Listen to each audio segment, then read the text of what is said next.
ನಮಸ್ತೆ ಎಲ್ಲರಿಗೂ ಫ್ರೆಂಡ್ಸ್. ಇವತ್ತು ಒಂದು ಟಿಪ್ಸನ್ನು ನಿಮ್ಮೊಂದಿಗೆ ಶೇರ್ ಮಾಡ್ಕೊಳ್ತಾ ಇದ್ದೀನಿ. ಏನಪ್ಪ ಅದು ಟಿಪ್ಸ್ ಅಂದರೆ ಏನು ಇಟ್ಕೊಂಡಿದ್ದೀನಿ ನೀವು ನೋಡ್ಬೋದು.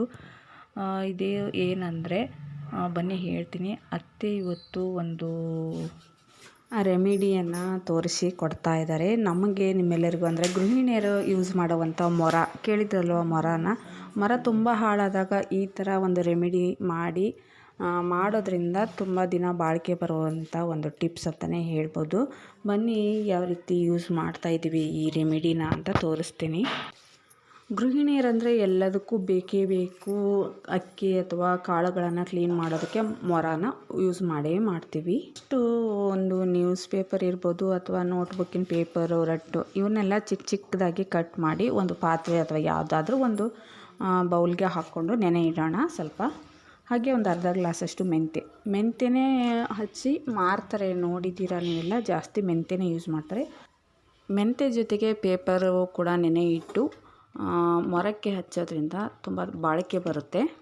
ತುಂಬ ಜನಕ್ಕೆ ಹಳ್ಳಿ ಕಡೆ ಇರೋರಿಗೆಲ್ಲ ಗೊತ್ತಿರುತ್ತೆ, ಮೆಂತ್ಯನ ಜಾಸ್ತಿ ಹಚ್ತಾರೆ ತುಂಬ ದಿನ ಬಾಳಿಕೆ ಬರಲಿ ಅಂತ. ಹಾಗೆ ಅವು ಅಕ್ಕಿ ಆಗಲಿ ಕಾಳುಗಳಾಗಲಿ ಸಿಕ್ಕೊಳ್ಳೋದಿಲ್ಲ. ಅಂದರೆ ತುಂಬ ದಿನ ಯೂಸ್ ಮಾಡಿದಾಗ ಮರಗಳು ಹಾಳಾಗುತ್ತಲ್ವ, ಆವಾಗ ಇದನ್ನು ಯೂಸ್ ಮಾಡಬೇಕು. ಇದನ್ನು ಹಚ್ಚೋದ್ರಿಂದ ತುಂಬ ದಿನ ಬಾಳಿಕೆ ಬರುತ್ತೆ.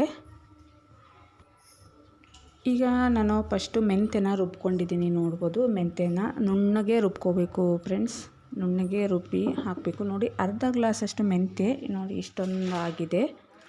ಹಾಗೆ ಪೇಪರು ನೆನೆ ಇಟ್ಟಿದ್ದೀವಲ್ವ, ಅದನ್ನು ಕೂಡ ರುಬ್ಕೊಳ್ಳೋಣ. ಇದನ್ನು ಎಷ್ಟು ಹೊತ್ತು ನೆನೆಸಿಡ್ಬೇಕಂದ್ರೆ ಒಂದು 2 ಅವರ್ಸು ಇಲ್ಲ 1 ದಿನ ಬಿಟ್ಟರು ಪರವಾಗಿಲ್ಲ.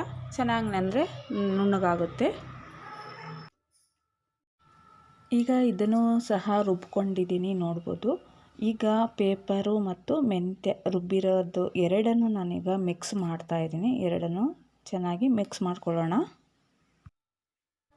ನೋಡಿ, ಇವೆರಡನ್ನೂ ಮಿಕ್ಸ್ ಮಾಡಿದಾಗ ಈ ರೀತಿಯಾಗಿ ಕಾಣುತ್ತೆ. ನೋಡಿ ಎಷ್ಟು ಆಗಿದೆ. ಇದನ್ನು ನಾವು ಒಂದು 3-4 ಮೊರಕ್ಕೆ ಕೂಡ ಹಚ್ಕೋಬೋದು. ಈಗ ಬನ್ನಿ ನಾವು ಮೊರಕ್ಕೆ ಅಪ್ಲೈ ಮಾಡೋದು ಹೇಗೆ ಅಂತ ತೋರಿಸ್ತೀನಿ. ಅತ್ತೆ ಹಚ್ತಾ ಇದ್ದಾರೆ. ನಮ್ಮ ಮನೆಯಲ್ಲಿ 2 ಮೊರ ಇದೆ. ಒಂದು ತುಂಬ ಯೂಸ್ ಮಾಡಿದ್ದೀವಿ ಇದನ್ನು. ನೋಡಿ, ಇದಕ್ಕೆ ಫಸ್ಟು ಒಂದು ಸರಿ ಹಚ್ಚಿದ್ದೆ ನಾನೇ. ಇವತ್ತು ಅತ್ತೆ ಜೊತೆ ಹಚ್ಚಿಸ್ಕೊಳ್ತಾ ಇದ್ದೀನಿ. ನೋಡಿ, ಇದು ಹೊಸದೇ ಮರ, ಇದಕ್ಕೂ ಕೂಡ ಹಚ್ತಾ ಇದ್ದಾರೆ. ಹಳೆ ಮರ ಆದಾಗ ಹಚ್ಕೊಂಡ್ರೆ ತುಂಬ ದಿನ ಬಾಳಿಕೆ ಬರುತ್ತೆ, ಹಾಳಾಗೋದಿಲ್ಲ. ಮತ್ತು ಅಲ್ಲೆಲ್ಲ ಅಕ್ಕಿ ಆಗಲಿ ಕಾಳಾಗಲಿ ಸಿಕ್ಕಾಕೊಳ್ತವೆ. ಆ ಥರ ಸಿಕ್ಕಾಕೋಬಾರ್ದು ಅಂದರೆ ನಾವು ಈ ಥರ ಒಂದು ಪೇಸ್ಟನ್ನು ರೆಡಿ ಮಾಡಿಕೊಂಡು ನಾವು ಮರಕ್ಕೆ ಹಚ್ಚಿದರೆ ತುಂಬಾ ಒಳ್ಳೆಯದು.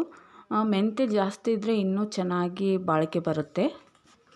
ಬನ್ನಿ, ಈಗ ಅತ್ತೆ ಹಚ್ಚುತ್ತಾ ಇದ್ದಾರೆ, ನೋಡ್ಬೋದು. ಇದನ್ನು ಮೇಲ್ಮೇಲೆ ಹಾಗೆ ಹಚ್ಚೋದಲ್ಲ, ಸ್ವಲ್ಪ ಒತ್ತಿಬಿಟ್ಟು ಚೆನ್ನಾಗಿ ನೈಸಾಗಿ ಸವರಬೇಕು. ಎಲ್ಲ ಕಡೆಗೂ ತೀಡಬೇಕು. ಚೆನ್ನಾಗಿ ತೀಡಿದ್ರೇ ಅದು ಚೆನ್ನಾಗಿ ಬರುತ್ತೆ.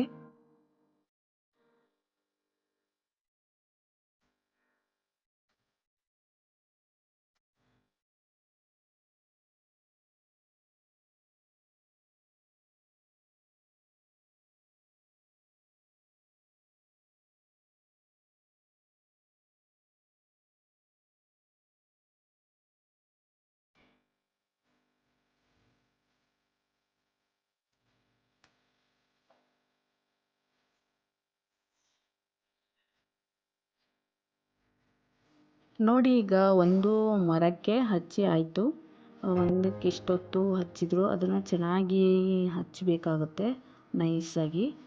ನೈಸಾಗಿ ತೀಡಿ, ಹೋಲೆಲ್ಲ ಇದ್ದಲ್ಲೇ ಜಾಸ್ತಿ ಹಚ್ಚಿ ತೀಡಬೇಕಾಗುತ್ತೆ. ಹಾಗಾಗಿ ತುಂಬ ಟೈಮ್ ಬೇಕಾಗುತ್ತೆ. ತುಂಬ ಅಂದರೆ ಒಂದು 10-15 ನಿಮಿಷ.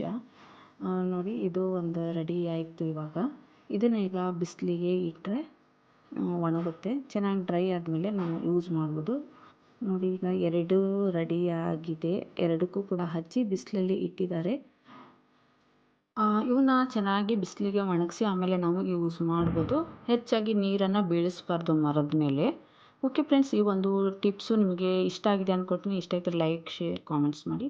Thank you for watching.